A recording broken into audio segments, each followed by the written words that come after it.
Info, place au focus. Désolé pour le JT, on a eu un gros bug informatique, donc on n'a pas pu terminer. On s'en excuse encore une fois. Mais on continue le programme et vous serez tout aussi content que moi puisqu'il fait son grand retour sur le plateau. Il s'agit du professeur Nusere Kalala Omotunde. Bonsoir professeur. Bonsoir.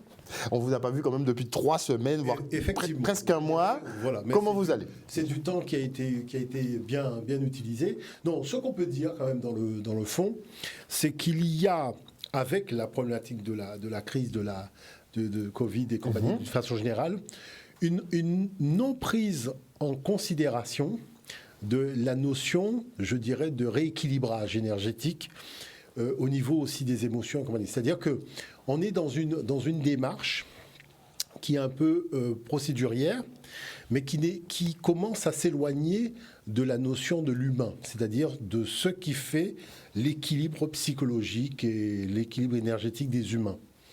Et on est à des années-lumière ces temps-ci. Oui, on commence à prendre des légèretés qui peuvent avoir des conséquences quand même relativement graves. Et ce qui est embêtant, c'est la notion de crispation que ça crée d'une façon générale, mais à tous les niveaux. Quand je dis à tous les niveaux, c'est-à-dire que toutes les générations sont impactées par une incohérence de la gestion de quelque chose qui devrait être géré en tenant compte de ce que c'est que l'équilibre interne de l'être humain. Et là, on voit qu'il y a presque une volonté de déstabiliser les gens de l'intérieur. Alors, c'est vrai que ça oblige tout un chacun à revenir au centre, c'est-à-dire revenir en son centre pour retrouver, reconstituer son équilibre énergétique, à reconsidérer aussi l'équilibre de sa vie, d'une façon générale, et l'équilibre entre la vie familiale et la vie professionnelle. Mais ça implique néanmoins que l'individu ait la possibilité de s'oxygéner. C'est-à-dire, les conditions du vivre ensemble font partie de l'équilibre des êtres humains. Il faut quand même considérer les conditions de vivre ensemble, et cela pour toutes les catégories, pour toutes les classes, c'est-à-dire aussi bien les enfants, les adolescents que les adultes. On peut comprendre, effectivement, moi je comprends parfaitement qu'il y ait des conditions qui font que, mais il y a aussi des conditions qui font que. Et il faut quand même qu'on puisse en parler. Jusqu'à présent, les virus étaient confrontés à une barrière climatique. C'est-à-dire que vous aviez un chikungunya dans le sud de l'Europe, vous n'aviez pas dans le nord. On vous disait que les conditions climatiques ne permettent pas donc l'éclosion et le développement d'un tel virus dans le nord, parce qu'il y a au niveau de la température, enfin toute une série de paramètres qui jouent à ce niveau-là. Bon, je ne sais pas si les uns et les autres se rendent compte, mais la plage est un excellent endroit pour faire voler des cerfs-volants. Parce que vous avez, c'est pour ça qu'il y a les vagues, c'est pour ça qu'il y a le mouvement, c'est qu'il y a beaucoup de vent, c'est impressionnant de voir le vent qu'il y a à la plage. Et c'est le meilleur endroit pour faire du sport, oui, parce que c'est aussi ça ventile beaucoup, et aussi c'est un lieu d'échange énergétique au niveau de la température c'est assez impressionnant de voir que vous rentrez dans l'eau est chaude, et que même à l'extérieur vous avez des conditions qui font que si vous ne mettez pas à l'ombre, vous avez l'impression d'être un peu au four. Vous voyez, donc c'est ça qui est très particulier. Donc vous voyez que déjà la vie humaine, la vie organique est déjà impactée par ces conditions climatiques-là. Donc après, vous comprenez bien que pour un micro-organisme tel un virus qui a besoin d'être dans une cellule pour vivre et se développer, c'est amplifié. Donc il y a des conditions de sécurité, puisque maintenant on reconnaît qu'on est moins dans une situation à risque à l'extérieur qu'à l'intérieur, mais il faut savoir que dans un climat comme le nôtre, je dirais, il y a une incidence qui ne peut pas être calculée sur les paramètres climatiques de l'Europe. Il faut quand même être un petit peu sérieux, parce que jusqu'à présent...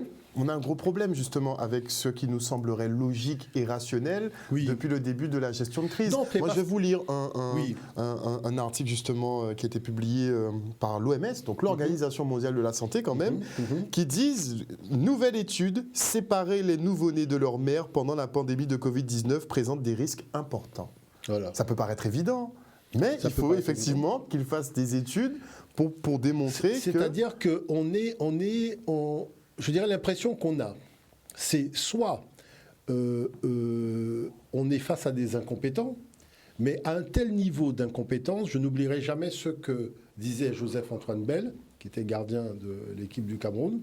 Il disait, à un niveau de désorganisation, il faut savoir que la désorganisation est organisée sciemment. Voilà, c'est-à-dire que je veux bien qu'on soit face à des gens qui sont pris au dépourvu, mais ce sont des gens quand même qui ont fait des études, ce n'est pas des niveaux bac. Vous voyez, donc ce sont des planificateurs. Quand on a fait des cours d'administration, on planifie, on prévoit. Donc la notion de dépourvu, je dirais à ce point-là, non. Là, il y a quelque chose. Je pense que l'école de formation, il faut la fermer parce qu'elle ne sert à rien. Bon.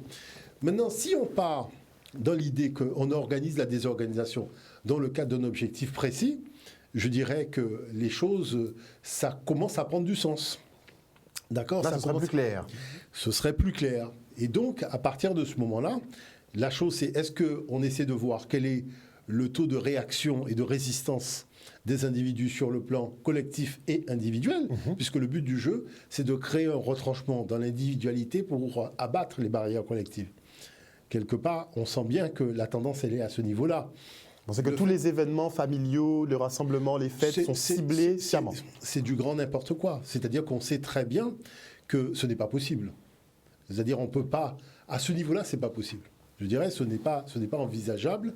On doit quand même pouvoir permettre, puisqu'on sait qu'il y a une bonne part je dirais des facultés tout simplement de résistance psychologique des individus et de positivité de la pensée qui rentrent en jeu dans le cadre du bien-être. Hein, c'est-à-dire que... Il n'y a pas de positivité du tout. Voilà, c'est-à-dire que là, on voit qu'il y a quand même une atteinte sérieuse à la notion de positivité des individus. Après, c'est une question de prise de décision. Moi, je pense que la prise de décision, c'est de se couper tout simplement d'un certain nombre de médias, notamment le matin, qui jouent justement sur un certain rôle anxiogène, vous pensez ? C'est véritablement ça. C'est-à-dire qu'au bout de plusieurs mois, c'est-à-dire qu'on a terminé une année, on a commencé une nouvelle année, on est dans le même cirque, je pense qu'il y a quelque chose qui n'est pas clair. Je pense qu'il y a quelque chose qui n'est pas clair non plus dans le comportement des laboratoires qui nous ont habitués depuis plus de 50 ans à une déontologie dans le cadre de la recherche au niveau des vaccins. Il y a aussi le comportement, on comprend les enjeux financiers liés à la découverte de phytobocase, qui n'est pas invité à la table des puissants du monde, donc pour partager la manne des gains liés à la démarche de la santé mondiale, et qui fait que cette grande et brillante découverte qui est saluée par quand même des hautes personnalités sur le plan international n'est pas plus pris en considération, je dirais, mais ça, on n'est pas surpris. On n'est pas surpris, mais ça montre aussi la capacité que nous avons, non pas à subir, mais à anticiper aussi, c'est-à-dire par les moyens d'organisation. Il faut justement avoir toujours à l'esprit qu'il faut créer des conditions psychologiques où les formes de collectif sont possibles. C'est-à-dire qu'on peut critiquer certains fonctionnements dans le pays, mais il faut toujours garder à l'esprit que cette critique ne doit pas nuire à, je dirais, l'intention d'agir ensemble. Parce que si la critique, elle n'est pas constructive et positive, on peut créer une défiance. Et cette défiance nous a fait trop souvent défaut lorsqu'il y a eu des grands enjeux dans l'histoire de ce pays.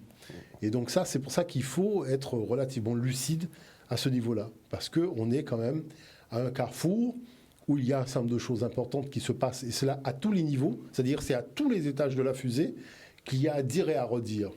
Voyez, mais je pense qu'il faut garder cette positivité qui permet de comprendre que de toute façon, après le bon temps, après le mauvais temps, il n'y a que le beau temps. Donc ça veut dire préparons les conditions du beau temps et arrêtons, je dirais, de faire la rétrospective du mauvais temps. Préparons les conditions du beau temps parce que ça nous maintient dans la positivité. C'est ça le plus important. On ne reçoit pas trop de messages positifs ces temps-ci. C'est ça qui est particulier. Il faut savoir que la critique, elle porte lorsqu'elle a une dimension de positivité. C'est-à-dire la critique constructive. Voilà, la dimension misérabiliste ou qui est totalement noyée dans le pessimisme, ça ne sert pas les intérêts de l'élévation quand on a quand même un territoire où il y a des gens qui vivent ensemble. Et on doit construire quand même un équilibre qui est tout simplement garant aussi d'un avenir pour les jeunes générations. Donc c'est pour ça qu'il faut veiller à ce qu'on ne soit pas dans des attitudes de déconstruction, on va tout brûler. Donc il faut bien comprendre que s'il faut construire du neuf, eh bien, on bâtit les conditions d'une discussion qui va poser tout simplement les fondations du neuf. Parce qu'on sait très bien que ça ne sert à rien de dire que ce qu'il y avait avant, ce n'était pas bon. Il faut voir maintenant comment on construit quelque chose qui serait plus, je dirais, de l'ordre d'une harmonisation des besoins et des attentes de chacun. C'est ça qui est... C'est ça que c'est faisable. Moi, je pense que... vous savez, les gens qui croient, qui sont chrétiens, ont tendance à faire la chronique du mal quand vous allez les voir. C'est-à-dire, ils ont plus d'informations sur le mal que sur le bien. Et pourtant, ils disent qu'ils sont au service du bien, mais ils ne parlent que du mal. C'est-à-dire que on est un peu formaté comme ça dans la religion. Mais c'est pour ça que je dis que ça déteint sur le fonctionnement social de l'individu professionnel et d'une façon générale. Parce que la lumière ne se soucie pas de ce que fait les ténèbres, puisque quand la lumière est là, il n'y a pas de ténèbres. Vous voyez, donc on ne comprend pas. C'est ça qui est la différence entre la spiritualité et la religion. C'est-à-dire que la spiritualité ne fait pas la chronique des ténèbres. La spiritualité s'intéresse à la propagation de la lumière. Vous voyez, tandis que la religion fait tout simplement un rapport permanent de ce que fait le mal ou de ce que fait les ténèbres. Non, je dirais, c'est pas ça le but du jeu. Donc ça influerait directement sur notre mode de réflexion. Ça influe sur le mode de réflexion parce que ça crée une idée un peu que, voilà, finalement, tout va mal. Et quand vous regardez l'histoire, il y a eu beaucoup de moments à travers l'histoire où ce sentiment-là a existé. Et la chose, c'est que les gens ont toujours réussi à se relever. C'est-à-dire qu'il y a eu quand même cette force de la pensée positive qui a pris le dessus. Après, la chose, c'est une question, c'est vrai qu'il y a la problématique de l'élite. C'est-à-dire dans quel camp elle est, cette élite, quant au fond. C'est ça la problématique de fond. C'est-à-dire que... La question se pose. Ouais. La question se pose parce que jusqu'à présent, on avait quand même quelques arbres qui cachaient les individus dans la forêt. Là maintenant, avec tout ce qui se passe, les arbres ils disparaissent, les uns ils sont abattus. Donc les uns et les autres sont à nu. Et la chose, c'est que la réalité du fondement de l'engagement de chacun à son niveau dans le bien-être du pays, eh ben, c'est quelque chose qui est de l'ordre des discussions et de tout ce qui s'échange sur le plan des WhatsApp et autres, d'une façon générale. Mais vous qui avez côtoyé, vous avez côtoyé justement le milieu des énarques, un peu toutes ces personnes c'est-à-dire qui que nous dirigent. La problématique de fond, il y a une problématique au national, c'est que ces gens ne partagent pas la vie de la population, de la masse. C'est-à-dire qu'ils sont conçus dans l'œuf, c'est-à-dire du petit groupe de l'élite à privilège. Donc elle se conçoit comme bénéficiant de privilèges, ce qui constitue un état normal de fonctionnement. D'accord. Mais ça, c'est l'héritage de la Grèce antique. Donc être au-dessus du lot, pour eux, c'est normal. C'est-à-dire, c'est normal. D'accord ? Et administrer, donc faire semblant d'administrer dans l'intérêt de tous, alors qu'il s'agit d'une démarche oligarchique, je dirais ça a toujours été le fonctionnement depuis la Grèce et l'histoire qu'on appelle à dormir debout, qu'on dit que la démocratie est née dans la Grèce antique, mais c'est une plaisanterie. Les gens qui disent ça, ils rigolent, ils ne sont pas sérieux. Donc, la chose qui se passe, c'est qu'aujourd'hui, la masse, elle s'informe, elle s'instruit, elle se documente, elle analyse et elle a un raisonnement qui est très pertinent et très intéressant. La chose, c'est qu'on veut essayer de dire que les raisonnements ne sont pas construits. Mais moi, le raisonnement m'intéresse parce qu'il part d'un sentiment. C'est à partir d'un ressenti, d'un sentiment, que l'individu va construire son raisonnement. Donc il y a le raisonnement, il y a le sentiment. Et le plus important, c'est quand même le sentiment.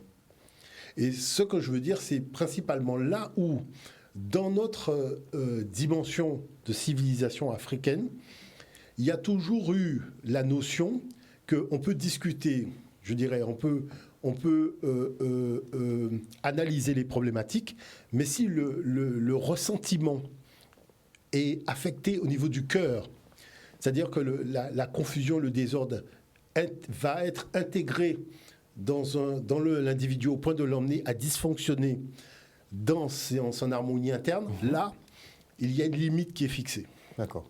C'est-à-dire que l'élite remet la balle au centre pour permettre, en fait, à l'équilibre énergétique des individus de se reconstituer. La question, c'est pourquoi la chose était constituée comme ça ? Parce qu'il faut savoir que nous, notre nature ici, elle est très spéciale parce que c'est un pays qui a été bâti dans l'esclavage et la colonisation. Donc, ceux qui représentaient la masse fabriquaient une énergie éthérique du désordre à grande échelle. Mais ce désordre à grande échelle était réutilisé en termes d'énergie pour faire fonctionner une machinerie qui était celle de l'exploitation. Bon. La chose, c'est est-ce qu'on peut continuer comme cela en disant que ce qui a été une équation énergétique de l'ère des poissons, on peut l'utiliser dans l'ère suivante qui est l'ère du Verseau?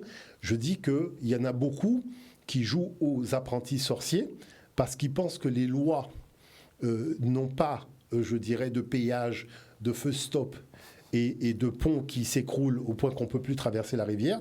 C'est-à-dire qu'il faut bien comprendre que toutes les civilisations anciennes ont pris très au sérieux la notion de changement énergétique, d'équation, de ce qu'on appelle le changement d'air, qui est une modification. C'est-à-dire que vous vous rendez compte, quand personnellement j'ai pris le temps d'analyser tout cela, il y a une modification de l'énergie, de la fréquence énergétique de la Terre depuis son noyau, et il y a une modification de la fréquence énergétique du cosmos et de la fréquence émise par le Soleil qui est au centre de l'univers.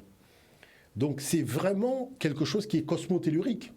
Et ces énergies traversent tous les êtres humains, tous les êtres vivants. Mais dès qu'on arrive, moi effectivement, on en discute chaque semaine, mais moi quand j'en arrive à discuter avec certaines personnes, on en vient à parler justement d'énergie, de rayonnement, de fréquence. Totalement. Je constate en fait que ce que les gens ne voient pas, ils n'arrivent pas en fait à le traduire. Et pourtant, il y a beaucoup d'indices. Il y a beaucoup d'indices. Mais pour eux, ils ne voient pas l'effet. Quand je leur dis effectivement le soleil... Prenons par exemple le cas de l'Amérique avec Biden. Personne n'est capable de dire aujourd'hui quel est le programme économique de Biden. Exact. Bon. Mais on le voit monter l'escalier de Force One, il tombe 3 fois. Vous comprenez? C'est-à-dire c'est jamais arrivé qu'un président américain tombe 3 fois sur l'escalier qui l'emmène à son avion qui est... Vous voyez? Donc ça veut dire que là, quelque part, ceux qui observent les équations énergétiques, tout le monde a déjà bien compris, et même certains journalistes internationaux, ils montrent les images sans commentaire. C'est-à-dire ils auraient pu commenter des images, en disant tiens, voilà, il s'est cassé la figure 3 fois en montant l'escalier qui mène à son avion présidentiel. Mais là, vous avez beaucoup d'images pour lesquelles il n'y a pas de commentaire, parce que les gens sont tout simplement surpris. Et ils comprennent bien que là, il y a un message qui est envoyé, il y a quelque chose qui s'est passé. Vous voyez, il y a quelque chose qui s'est passé. Donc c'est pour ça que moi, ce que je dirais, d'une façon générale, il faut bien faire attention de ne pas jouer le rôle de celui qui alimente en énergie les ténèbres. Il faut toujours être dans le rôle, en tout cas ceux qui... Mais il faut être conscient qu'on alimente les ténèbres. Par exemple, si on dit aux catholiques que les endroits, par exemple, dans lesquels ils prient, les églises, bon, ils ne les ont pas bâties, ils ne savent pas comment elles ont été bâties, comment elles ont été orientées, pourquoi et dans quel but. Mais si vous leur dites que, par exemple, ça, c'est des pompes à énergie négative, tout le monde vous dira mais que c'est pas possible. Parce qu'on leur a présenté comme quelque chose de bien. C'est-à-dire qu'il y a quelque chose qui est très intéressant, c'est que dans une course cycliste, vous avez une ligne d'arrivée où c'est l'arrivée pour tout le monde. Dans la réalité énergétique de la vie, il y a plusieurs lignes d'arrivée et il y a plusieurs lignes de départ. C'est-à-dire que tout le monde n'a pas sa ligne de départ au même endroit, au même moment, au même jour. Mais tout le monde va faire la course. C'est ça qui est très particulier. Tout le monde va la faire, donc qui fait que même celui qui n'est pas encore arrivé à sa ligne de départ aujourd'hui, mais entend déjà parler de la nature d'une course qui se joue ou qui va se jouer, sur laquelle il sera impacté un jour et l'autre, et il sera amené lui aussi à faire ce parcours-là et à faire cette course-là. Maintenant, l'enjeu de tout cela, puisque on est quand même à un carrefour qui montre bien qu'un certain nombre de choses se passent, je dis que nous avons un certain nombre de réalités qui sont les nôtres, avec certaines difficultés et certaines incompréhensions aussi liées à la façon dont les choses sont gérées et à la façon dont les choses sont décidées, d'accord, dans une certaine confusion et aussi dans une incompréhension c'est-à-dire il y a une planification qui n'est pas faite ou qui est faite un petit peu au petit bonheur la chance et qui change tous les 15 jours, je pense que là, il faut bien saisir une chose, c'est que la puissance d'un pays, c'est la puissance collective des individus dans leur capacité de penser demain, positivement dans la lumière. Si vous perdez ça, vous avez tout perdu. Donc c'est pour ça que je dis qu'il faut que chacun fasse très attention. Donc ce serait un peu pour ça que la Guadeloupe serait marrée, entre guillemets, comme on dit. C'est-à-dire qu'il y a des choses sur lesquelles, même si on n'a pas compris, il faut savoir qu'il y a quand même des forces énergétiques qui sont en confrontation. Et l'enjeu, c'est de conforter, de se rallier à la force de la lumière. Il va falloir qu'on dédiabolise tout ça, parce que dès qu'on parle de choses invisibles, je vous le dis, c'est pour eux, c'est le magico-religieux, c'est le vaudou. Et encore, le vaudou, ils ne savent pas vraiment ce que c'est. C'est normal. C'est normal parce qu'il y a eu, je dirais, une civilisation, enfin, un certain nombre. Le continent africain a été tout simplement mis en relation de prédation, a été attaqué sur tous les plans par les puissances coloniales. Et cette attaque, elle est de multiforme. Donc c'est pour ça qu'il n'y a pas un domaine qui a échappé à la prédation colonialiste. Tous les domaines... Ils sont passés. Ils sont passés. Que ce soit la culture, que ce soit les arts, que ce soit la spiritualité, tout y est passé, c'est normal. D'accord ? Maintenant, l'enjeu, c'est d'arriver à tout simplement défaire en soi ce qui a été fait pour vous emmener, d'une part, vers les berges de ceux qui sont les organisateurs d'un colonialisme à grande échelle, pour ne pas prendre sa part à un tel spectacle, mais deuxièmement, pouvoir concevoir le monde de demain, qui sera un monde où on pourra dire aux gens, parce que c'est ça l'enjeu de la discussion avec aussi les Occidentaux, c'est que ce sont des individus qu'on a réussi à convaincre qu'en dehors d'une relation de prédation avec le monde non blanc, il n'y a pas de relation. Donc ils perpétuent cette vision de génération en génération. C'est ça le truc. C'est-à-dire que pour eux, leur bien-être économique n'a comme issue que la prédation des pays du Sud en général, que ce soit... Quand on vous parle de gens qui brûlent la forêt amérindienne, mais qui brûlent la forêt? C'est les Indiens qui brûlent? C'est les Autochtones qui brûlent la forêt amérindienne? On ne pense pas. Hein, les gens qui étaient là brûlent leur forêt? On sait très bien qui est-ce qui brûle la forêt, avec le feu de qui, avec le kérosène de qui et compagnie. Il faut quand même être... Je dirais, il faut quand même être un petit peu sérieux. C'est-à-dire qu'il y a une collaboration de fait, puisque c'est quand même une émanation occidentale qui est en Amérique du Sud et qui a tout simplement rendu captifs les autochtones.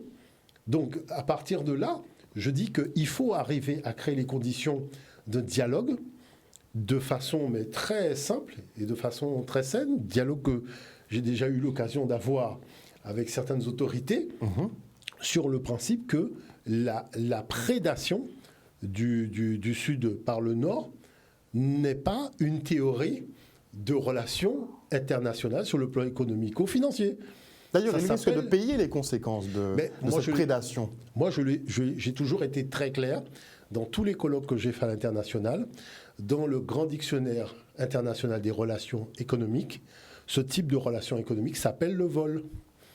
Il ne faut pas tourner autour. On n'appellera un chat un chat. Non, ça s'appelle le vol. Vous voyez, ça, il faut bien comprendre ça. Mais il faut créer les conditions de la sortie de l'univers. Est-ce qu'on discute avec un voleur?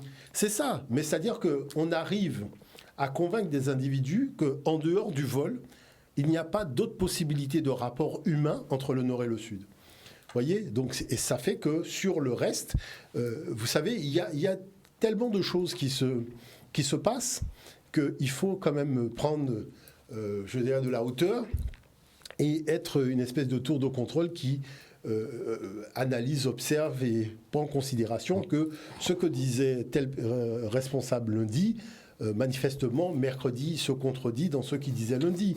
Et ça n'a pas l'air de choquer. Mais c'est ce qui est étrange. Aujourd'hui, on ne fait même plus venir les médecins à la télévision. Non, ça fait des mois. On a remarqué. Pourquoi? Il y a quelques spécialistes seulement qui sont choisis et qui passent partout. Mais ce que nous avions en 2020 n'existe plus en 2021 parce que c'était du grand spectacle. Et eux, les journalistes eux-mêmes se sont rendus compte que ça desservait complètement non seulement la qualité de leur émission, mais aussi toute cette profession qui est censée être la profession des spécialistes, mais chacun est spécialiste devant sa porte. Mais quand il s'agit de traverser la rue, finalement, on s'aperçoit que le spécialiste n'est plus spécialiste de rien.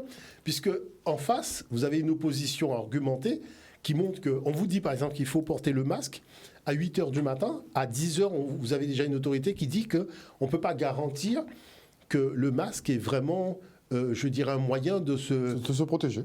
De se protéger. Après, à 13 h, on va vous dire qu'être à l'extérieur, c'est la meilleure garantie pour... Après, on va vous dire à 14 h, oui, mais le virus peut voler. Donc, ça veut dire que vous avez toutes sortes de théories dites en une journée qui fait que si vous êtes à l'écoute de tout cela, à 18 h, vous êtes dans un état... Complètement perdu. Mais complètement perdu. Alors, qu'est-ce que vous pensez d'une citation, juste avant la coupure pub, d'une citation, donc, c'est le docteur Gilbert Deray, qui est chef du service de néphrologie de la Pitié-Salpêtrière à Paris, et qui a dit, je cite... Si on ne vaccine pas les enfants, ils vont nous fabriquer des variants qui vont tuer les grands-pères, les pères, les mamans et les grands-mères. Alors, c'est-à-dire que, en fait, vous savez, il y a à Hollywood, il y a ce qu'on appelle les scénarios catastrophes. On ne peut pas dire que ce genre de scénario n'existe pas, puisque il y a bien des films catastrophes. Bon. Mais la vie, c'est quelque chose de beaucoup plus complexe que ça. Vous voyez, c'est-à-dire que les organismes vivants, il faut que les gens comprennent que les organismes vivants ont toujours été confrontés à la notion de virus. Je disais que les spécialistes admettent que la première action humaine dans le domaine de la lutte contre les virus remonte à 80 000 ans à Siboudou en Afrique du Sud. C'est là où tous les spécialistes disent qu'on a commencé tout ce qui était gel hydroalcoolique, des lits antibactériens. Enfin, on avait fait une émission là-dessus. Mais oui, mais c'est là que tout le monde admet que c'est là que ça a commencé. Bon, la chose c'est que la vie se nourrit aussi d'organismes qui permettent tout simplement de fortifier les défenses immunitaires de l'individu. Vous voyez ? Donc, à partir de ce moment-là, je dirais, il y a toujours eu, même quand il y a eu toutes sortes de pestes et compagnie, il y a toujours eu un moment où les organismes se sont upgradés pour arriver à neutraliser, je dirais, la propagation de virus qui avait pourtant fait pas mal de victimes en Europe. Mais vous avez remarqué, ils ont complètement mis le système immunitaire de côté. On n'en parle même pas. La façon dont certains parlent aujourd'hui, on a l'impression qu'ils touchent en fait des avantages direct ou indirect, avec un certain nombre de laboratoires. On pourrait presque dire, en fonction de leurs propos, s'ils sont plus proches de tel ou tel laboratoire ou tel autre laboratoire, puisque tous les laboratoires, pour le moment, n'ont pas encore eu leur vaccin homologué. Mais ce que je dis, c'est que je trouve quand même relativement surprenant. Moi, je tiens quand même à rappeler, moi, je ne m'exprime pas beaucoup sur la question, mais j'ai quand même fait un colloque de 2 jours sur la problématique des virus, en présence donc de hauts responsables de l'Institut Pasteur. Donc il y avait eu, c'est quelque chose qui se déroulait dans une université, il y avait un certain nombre de spécialistes, et j'ai tenu, donc ça remonte quand même à quelques années, mais à aborder cette dynamique-là, parce qu'il y a beaucoup de choses qui se passent, en fait, en réalité, et qui sont de l'ordre de petites réunions entre spécialistes, et qui ne sont pas dites sur, je dirais, des plateaux de télévision et compagnie. Il y a eu la problématique de la guerre froide, aussi sur le continent africain, avec des laboratoires qui avaient pour vocation de fabriquer des virus et compagnie. Mais ce qui est toujours quand même relativement surprenant, c'est que quand il y a la Coupe d'Afrique des Nations, on voit que les virus, je dirais, c'est comme si c'est l'antidote, quoi. C'est-à-dire que vous avez un virus qui va se développer, mais quand arrive 15 jours où le pays organisateur ou le pays voisin est concerné par l'organisation de la compétition, on voit que comme par hasard, le virus commence à régresser, on a de moins en moins de cas.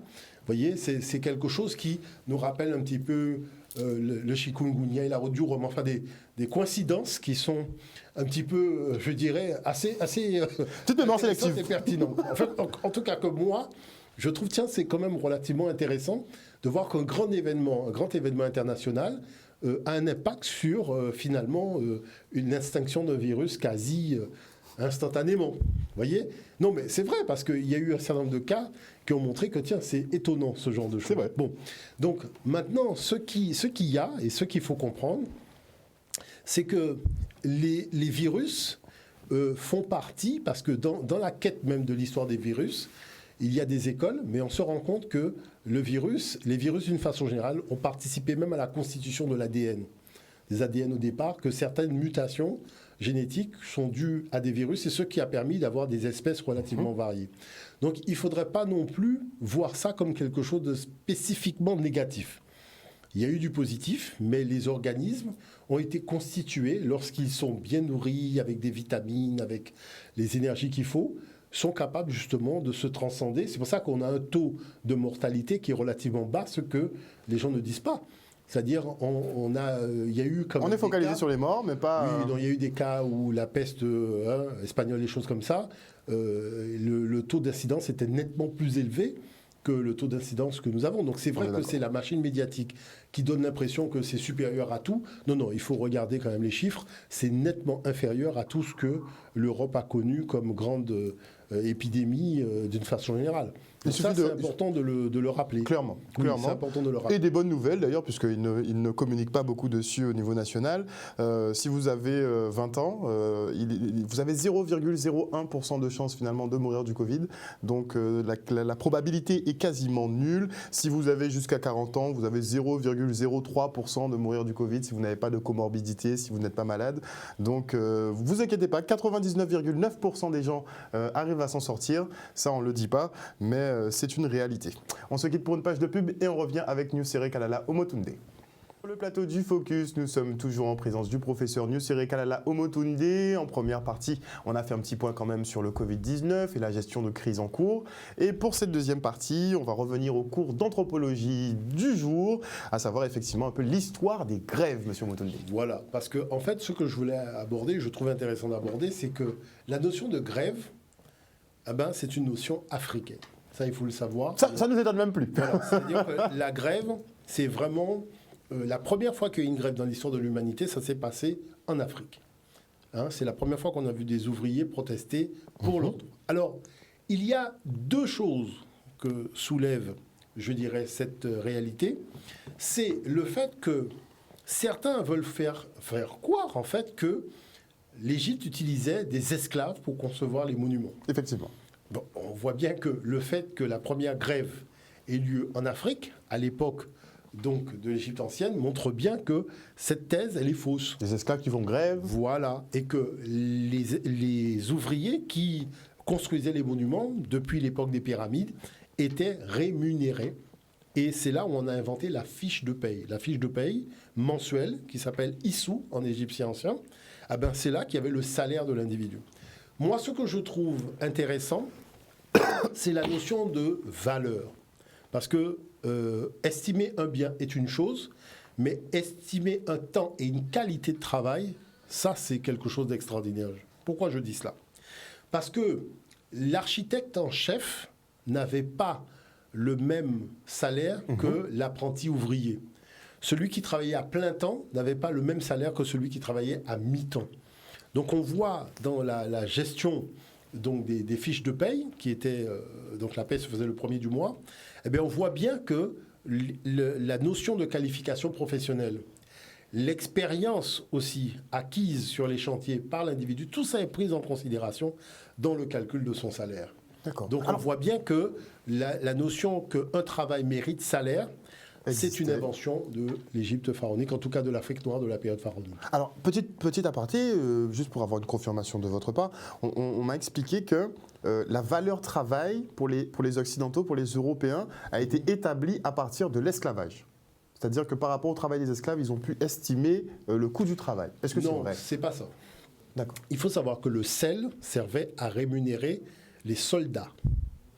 C'est d'ailleurs pour cela qu'il y a une espèce de maillage entre la rémunération du soldat avec la solde qui va donner le paiement. C'est-à-dire que comme c'est des civilisations, je dirais, guerrières, donc il faut rémunérer l'individu pour faire la guerre. Donc le soldat, c'est celui qui touche la solde. D'accord. Voilà, il est rémunéré pour faire la guerre. Donc c'est là où on voit apparaître le métier de soldat professionnel, de militant professionnel.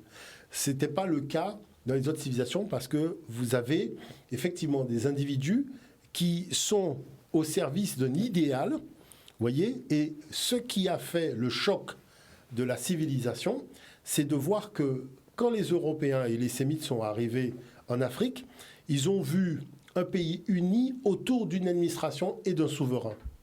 Et quand ils ont essayé de comprendre mais comment on est arrivé à un tel niveau d'unité, ils ont dit c'est la spiritualité. Alors là, ils étaient tous dans le polythéisme. Hein. Et là, ils se sont dit mais c'est quoi cette spiritualité? C'est l'existence d'un Dieu unique, l'espérance de la vie éternelle.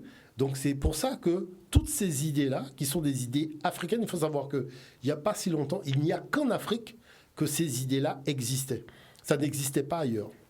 Et les élites voisines vont commencer à délocaliser la culture et la spiritualité africaine jusqu'à aboutir au Vatican et compagnie, qui sont des répliques édulcorées et ça on le voit à longueur de journée. Il n'y a pas un rituel au Vatican qui ne vient pas de l'Égypte antique.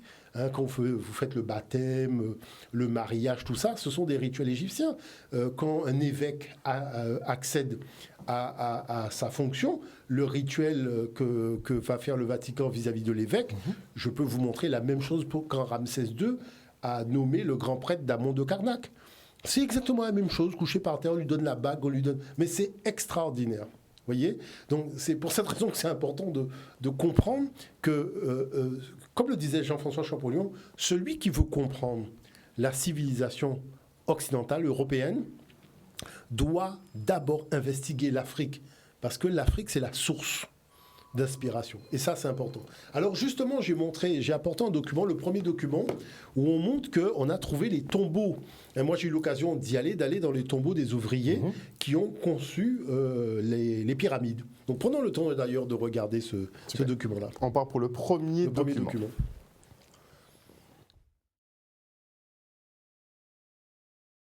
Les récentes découvertes de Lehner et de ses collègues ont bouleversé les connaissances communément admises sur la construction des pyramides. Pendant des siècles, on a cru que les bâtisseurs de pyramides étaient des esclaves. Hollywood entretenait le mythe d'une main-d'œuvre captive et asservie par le fouet.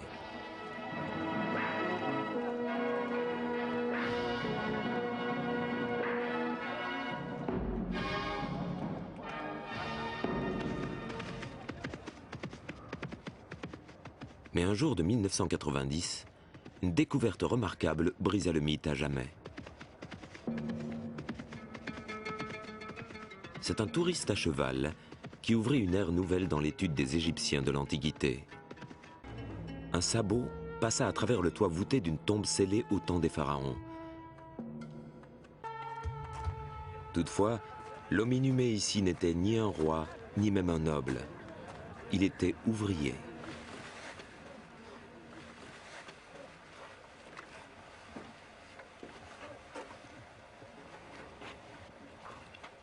D'après le docteur Zahi Hawass, directeur du plateau de Gizeh, la conception et la construction de cette tombe laissent supposer que l'homme qui s'y trouvait n'était pas un esclave. La taille de cette tombe, la forme unique de la voûte et aussi l'intérieur recouvert de plâtre me font penser qu'il s'agissait de l'homme chargé de toute l'administration des ouvriers. Cet homme s'assurait que tout le monde vivait bien. Ils allaient travailler tôt le matin et revenaient au coucher du soleil. Ils vivaient dans un village et lorsqu'ils mouraient, il y avait une tombe pour chacun.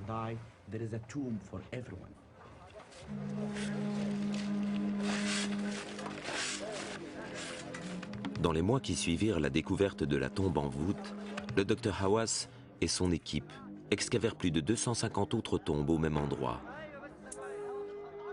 Ils avaient découvert tout un cimetière pour ouvriers.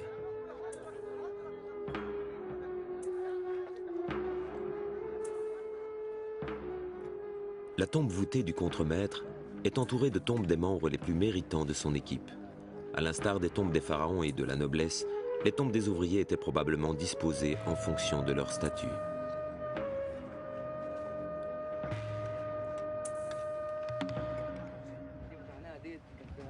Le docteur Hawass découvrit que sur certaines tombes, il y avait des titres de métier en hiéroglyphes, une preuve de plus que les anciens bâtisseurs de Gizeh étaient des artisans très estimés. Ici, nous avons trouvé 3 fausses portes et chacune était surmontée d'une fresque. Dans les titres de ces personnes, nous avons décelé des inscriptions hiéroglyphiques indiquant que Kherep Yeryes signifie directeur de la construction des tombes et que Sahatch Yeryes signifie inspecteur de la construction des tombes.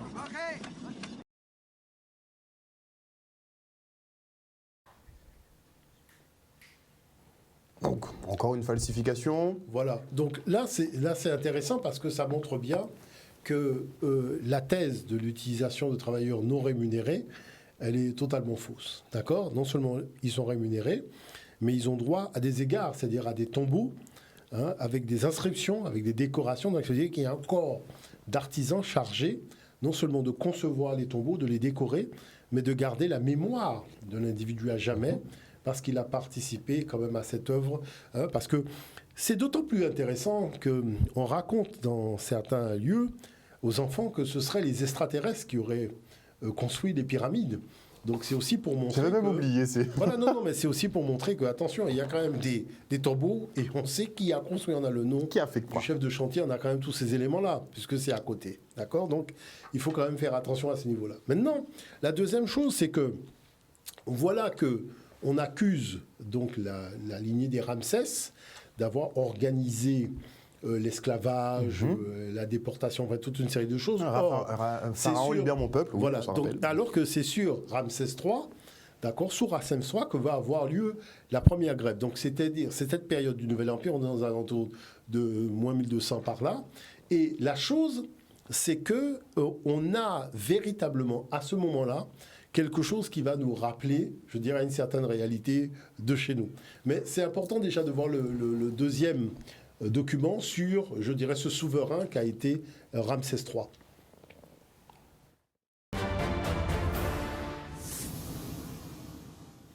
Professeur.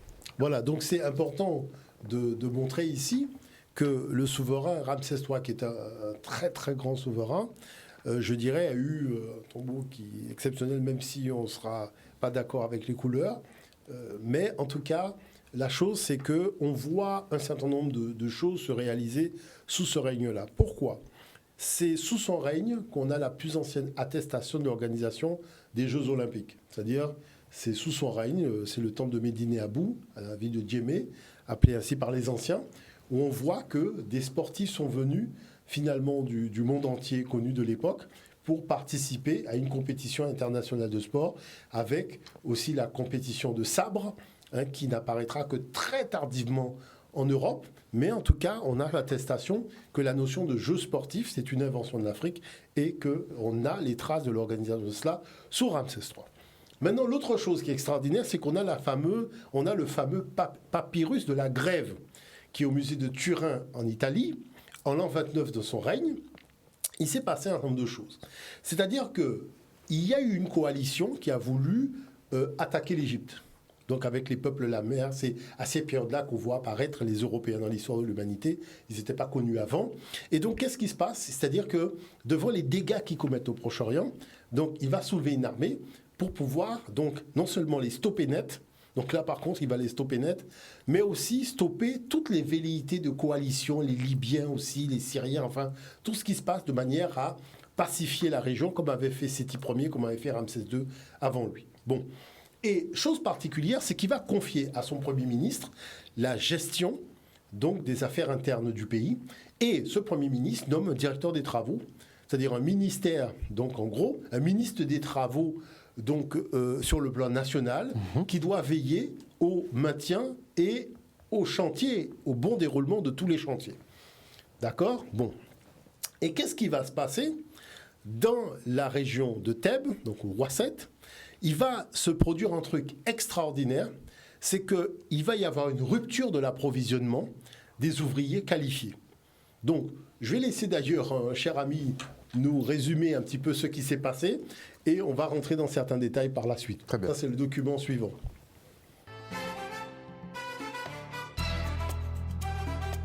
Tout d'abord, définissons ce qu'est le travail.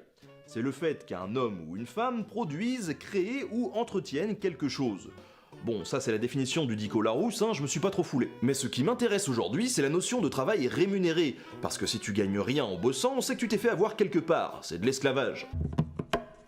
Prenons le cas égyptien des ouvriers de Der el-Médine au XIIe siècle avant notre ère. Des ouvriers parfaitement qualifiés et pour la plupart carrément privilégiés par rapport au reste de la population, qui sont embauchés par les fonctionnaires du pharaon Ramsès III pour construire et décorer des temples funéraires et des monuments dans la vallée des rois. Ces ouvriers artisans, occupant des postes à divers degrés de compétence, touchent chacun un salaire différent en nature, puisque c'est de la nourriture ou des vêtements, mais un salaire tout de même.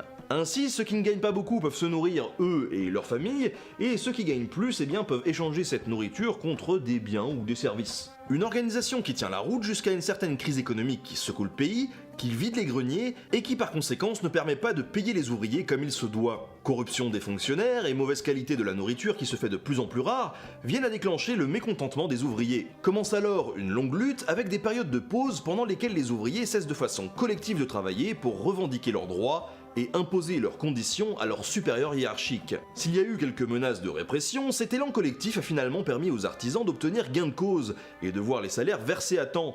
Preuve que la mobilisation peut permettre de créer un poids dans une négociation qu'un individu seul ne peut pas avoir. Bon, on n'est pas encore dans les luttes de prolétaires, puisque ces ouvriers sont quand même dans le haut du panier, mais le fait qu'ils soient privilégiés ne rend pas cette lutte moins intéressante ou moins légitime. On a donc une action collective qui vise les autorités, ici les fonctionnaires et le vizir qui chapeaute la région, et des revendications, à savoir le paiement des salaires. En gros, on a ici la définition d'un mouvement social, et peut-être même le tout premier mouvement social documenté de l'histoire de l'humanité.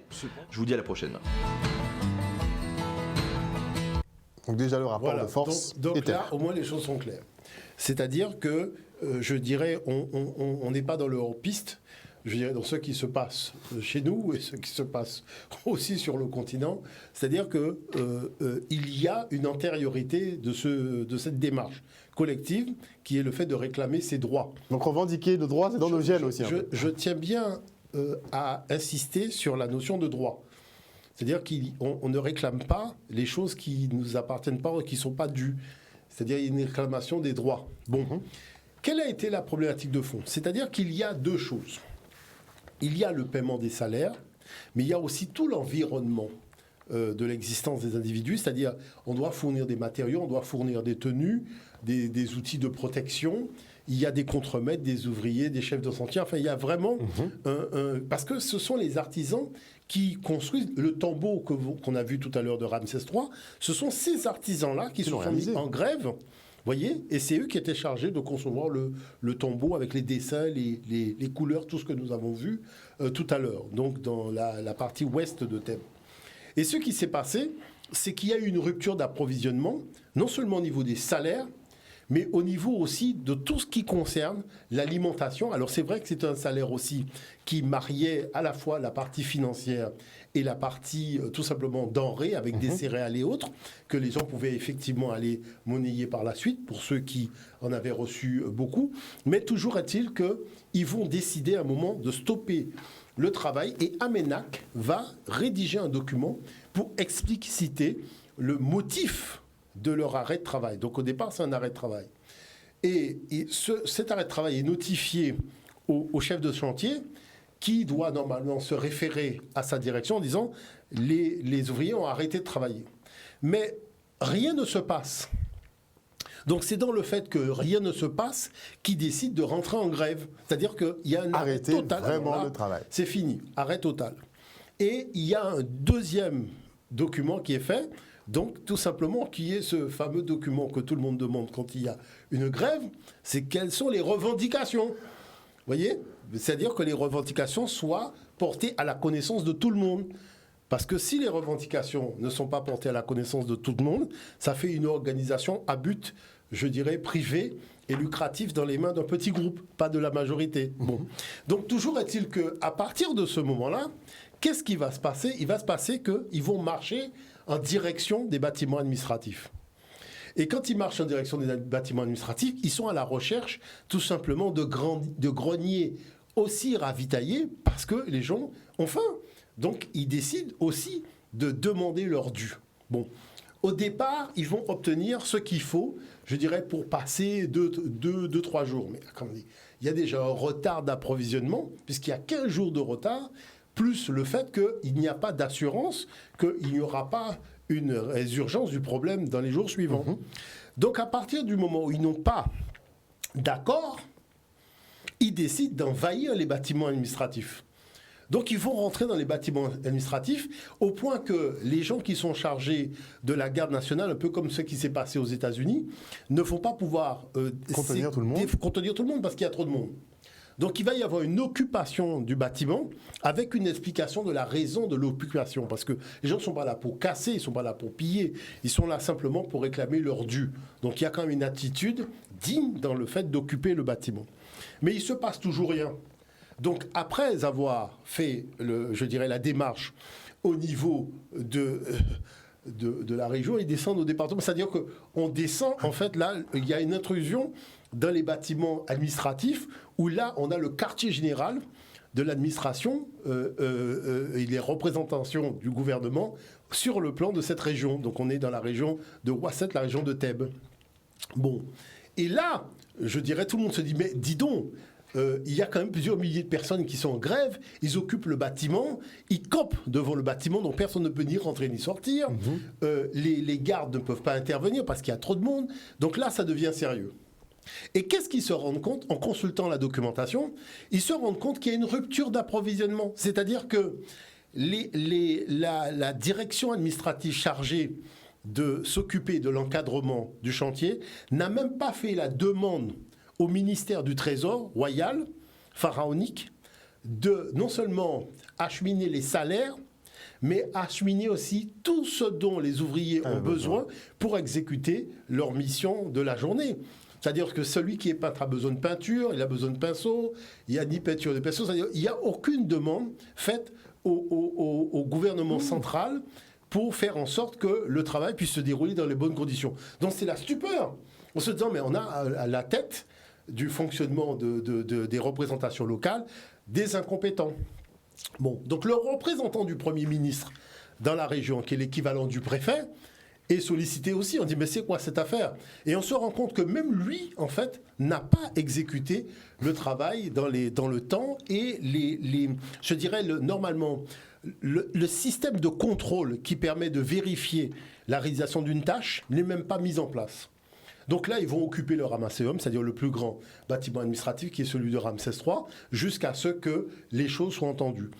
Ils vont obtenir donc le ravitaillement, mais 15 jours après, il y a une nouvelle rupture. Alors là, c'est l'énervement total, et c'est là que l'administration locale, le préfet, tout le monde, ils sont bien obligés de faire en sorte que Ramsès III soit au courant de ce qui se passe. Donc quand Ramsès III descend, il se rend compte de la problématique, mais il dit « je vais écouter toutes les parties ». Donc il commence par écouter les ouvriers. Et qu'est-ce qu'il constate? C'est-à-dire que dans leurs revendications, ils sont objectifs.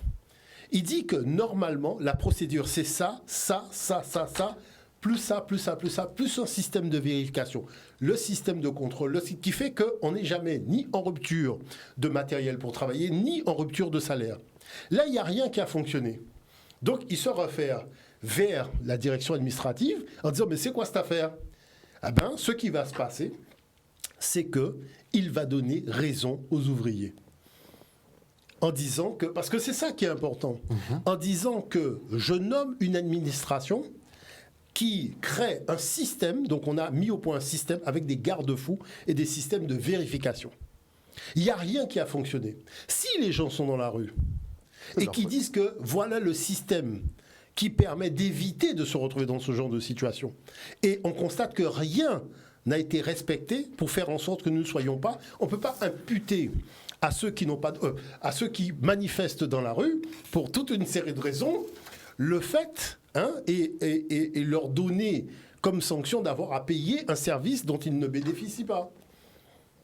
Parce que là, je dirais, il y a toujours eu cette limite dans laquelle le monde noir n'a jamais été. Vous voyez? C'est-à-dire qu'il faut toujours faire en sorte que les décisions permettent de remettre la balle au centre et de ne pas générer plus de désordre par rapport au désordre initial qui est déjà à l'origine du conflit. Donc ça, c'est important parce que ça montre bien que dans cette démarche et dans tout ce que nous voyons, parce qu'on a un peu tendance, vous savez, j'écoutais la radio dans l'Hexagone, on a un peu tendance à dire que oui, ici les gens sont tout le temps en grève, il y a tout le temps des grèves, il y a tout le temps des si. Il y a ce qu'on appelle la concertation en amont.